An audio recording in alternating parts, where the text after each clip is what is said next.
Assalamualaikum warahmatullahi wabarakatuh. Gimana kabarnya hari ini anak-anak? Ibu harap semuanya sehat-sehat saja. Hari ini kita akan mempelajari tentang syirik. Sebelum pembelajaran dimulai, marilah kita berdoa bersama-sama terlebih dahulu. Berdoa mulai. Bismillahirrohmanirrohim. Raditu billahi robba wa bil islami dina wa bi muhammadin nabiyya wa rasula. Rabbi zidna ilma warzuqna fahma. Amin ya rabbal alamin. Minggu kemarin Ibu sudah menjelaskan tentang apa itu pengertian syirik. Kemudian juga Ibu menjelaskan tentang macam-macam syirik. Ada yang masih ingat apa itu syirik? Syirik itu adalah sebuah perbuatan yang menyembah sesuatu selain Allah Subhanahu wa taala. Kemudian ada yang masih ingat apa itu macam-macam syirik, ada berapa? Syirik itu ada dua, yaitu syirik besar dan syirik kecil. Yang selanjutnya, Ibu akan melanjutkan materi yang berhubungan juga dengan syirik. Yaitu di sini lanjutannya Ibu akan menjelaskan tentang perilaku syirik dan faktor penyebab syirik, dampak perbuatan syirik, dan menghindari perbuatan syirik dan hikmah dari menghindari perbuatan syirik. Yang pertama yaitu tentang perilaku syirik. Di antaranya contoh perilaku syirik itu adalah yang pertama itu mempercayai kebenaran tentang adanya mitos atau dan juga tahayul. Jadi mitos itu sesuatu yang belum pasti kebenarannya, dan tahayul itu adalah khayalan. Kemudian yang kedua yaitu memakai jimat sebagai penolak bala. Yang ketiga yaitu berdoa kepada orang yang telah meninggal, atau meyakini bahwa orang tersebut itu dapat menjadi perantara doanya kepada Allah Subhanahu wa taala karena kesolehan dan keutamaannya sebelum ia meninggal. Kemudian yang keempat, mempercayai sihir, ramalan dan jenis lainnya. Kemudian yang keempat yaitu mendatangi dukun atau penyihir baik sengaja untuk meminta bantuan maupun tidak sengaja, sehingga hanya coba-coba. Kemudian yang keenam yaitu membuat dan meletakkan makanan sebagai sesajen. Yang ketujuh yaitu mengkultuskan segala sesuatu yang berlebihan dalam menyanjung dan memuji seseorang sehingga terlalu memujanya. Itu perilaku syirik. Kemudian bersemangat dalam beribadah. Bersemangat di dalam beribadah dan beribadah ketika banyak orang, dan malas ketika sepi dari orang-orang. Jadi dia itu perbuatan syirik yang seperti ini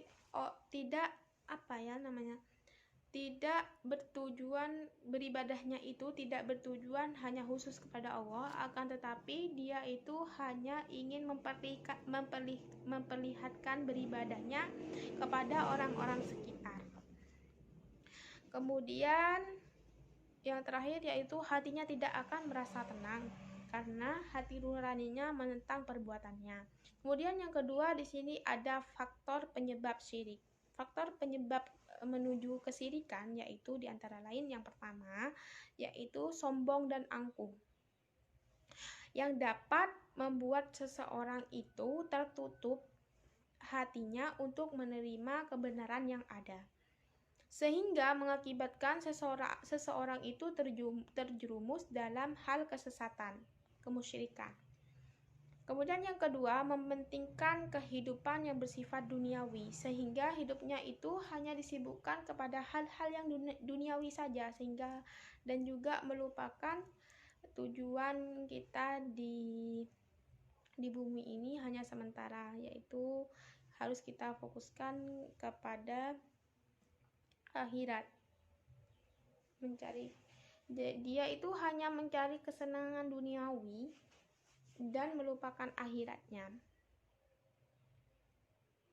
Bahkan ia sanggup melakukan apapun demi tercapainya kepuasan lahirnya, meskipun harus dengan menggadaikan keimanannya. Kemudian yang ketiga, beramal dan beribadah bukan karena Allah, akan tetapi karena ingin dilihat manusia, yang akhirnya menjerumuskan pada kesyirikan atau kekuasaan dan janji Allah. Jadi contohnya itu beramal dan beribadah itu hanya ingin dilihat, ya, hanya ingin dilihat oleh orang-orang sekitar, tidak difokuskan kepada Allah, hanya ingin dapat pujian dari orang-orang. Kemudian kurang bersyukur terhadap nikmat Allah sehingga ia selalu merasa kurang dan menginginkan lebih dalam hal bersifat duniawi. Yang kelima yaitu menjadikan antara dia dan Allah sesuatu perantara atau tawasul. Pada Allah tidak memerlukan perantara apapun untuk mendengarkan doa hamba-hambanya. Yang terakhir yaitu iri dan dengki, yaitu tidak suka melihat orang itu senang atau orang itu bahagia atau berprestasi, sehingga membuatnya selalu mencari cara untuk merusak kesenangan atau merusak kebahagiaan orang lain. Kemudian yang ketiga yaitu dampak dari perbuatan syirik. Di antaranya akibat atau dampak dari perbuatan syirik yang pertama yaitu tidak dapat menerima kebenaran. Orang-orang kafir hatinya itu tertutup untuk menerima kebenaran karena kesombongan dan penentangan dalam dirinya terhadap kebenaran. Diberi peringatan atau tidak, mereka itu tetap mendustakan ayat-ayat Allah Subhanahu wa taala. Allah Subhanahu wa taala berfirman yang artinya Allah telah mengunci hati dan pendengaran mereka, dan penglihatan mereka itu ditutup, dan bagi mereka siksa yang amat berat. Quran Surat Al-Baqarah ayat 7. Kemudian yang kedua yaitu selalu dalam keadaan bimbang dan ragu, karena mereka dasarnya nurani manusia itu tidak menerima hal-hal yang menentang kebenarannya Allah, sehingga hatinya tidak merasa tenang akibat dusta yang mereka perbuat dan semakin menambah penyakit di dalam hati mereka. Allah Subhanahu wa taala berfirman yang artinya dalam hati mereka ada penyakit, lalu ditambah Allah penyakitnya, dan bagi mereka siksa yang pedih disebabkan mereka itu berdusta. Quran Surat Al-Baqarah ayat 10. Yang ketiga yaitu kesenangan yang didapatnya itu hanya bersifat sementara di dunia, karena mereka tidak percaya adanya surga dan neraka. Mereka itu hanya mementingkan kehidupan dunia dan meninggalkan syariat Allah. Sebagaimana firman Allah yang artinya, dan kepada orang yang kafir pun aku beri kesenangan sementara, kemudian aku paksa ia menjalani siksa neraka, dan itulah seburuk-buruknya tempat kembali. Quran Surat Al-Baqarah ayat 126. Yang keempat, harta yang dinafkahkan itu akan sia-sia, karena segala amal perbuatan dan ibadahnya itu tidak murni untuk menghadapkan ridha Allah Subhanahu wa taala, akan tetapi juga dilandasi agar diketahui banyak orang. Jadi harta yang contohnya itu harta yang dinafkahkan itu hanya agar orang-orang mengetahui bahwa dia itu sudah memberikan sesuatu kepada ini, agar orang-orang dapat mengetahui, tidak difokuskan atau tidak bertujuan hanya kepada Allah Subhanahu wa taala. Allah Subhanahu wa taala berfirman yang artinya perumpamaan harta yang mereka nafkahkan di dalam kehidupan dunia ini adalah seperti perumpamaan angin yang menimpa tanaman kaum yang menganiaya diri sendiri, lalu angin itu merusaknya. Allah tidak menganiaya mereka, akan tetapi merekalah yang menganiaya diri sendiri. Quran Surat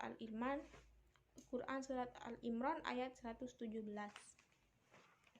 Yang kelima, menjadi seburuk-buruknya makhluk.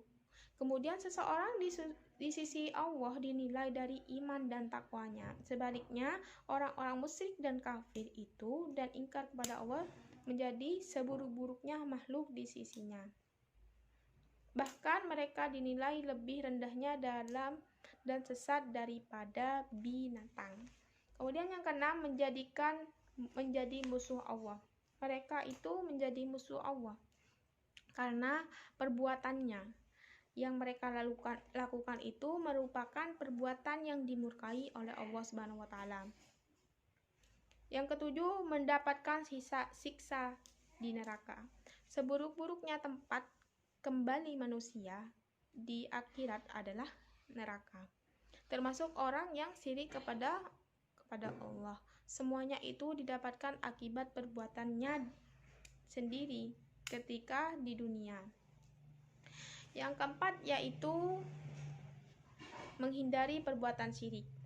Yang pertama, menghindari akhlak tercela yang dapat menyebabkan seseorang menuju kesyirikan. Bergaul dengan orang-orang yang berakhlak terpuji agar terbawa perilaku mereka. Berzikir dan bertobat kepada Allah atas segala dosa yang diperbuat.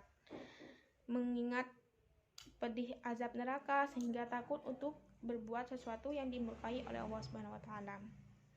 Kemudian hikmah menghindari perbuatan syirik. Antara lain, yang pertama yaitu menjadi manusia yang berpandangan luas, terbuka dalam hal perbaikan diri dan memiliki pendirian bebas karena keyakinan dan kekuasaan Allah Subhanahu wa taala. Mengangkat derajat manusia menjadi paling tinggi dan mulia karena kemuliaan seseorang itu di sisi Allah dilihat dari keimanan dan ketakwaannya. Memiliki sikap sederhana dan bersahaja, menjadi manusia yang berakhlakul karimah, memegang teguh kepercayaan dan jiwa tauhidnya dalam segala hal, kemudian tidak mudah putus asa dan menjadi seseorang yang pemberani dan menjadikannya semakin taat dan patuh kepada hukum-hukum Allah Subhanahu wa taala. Sekian dari saya. Apabila ada kekurangan atau tutur kata yang kurang sopan, mohon dimaafkan. Wabillahi taufiq wal hidayah, wabil ridha wal inayah. Wassalamualaikum warahmatullahi wabarakatuh.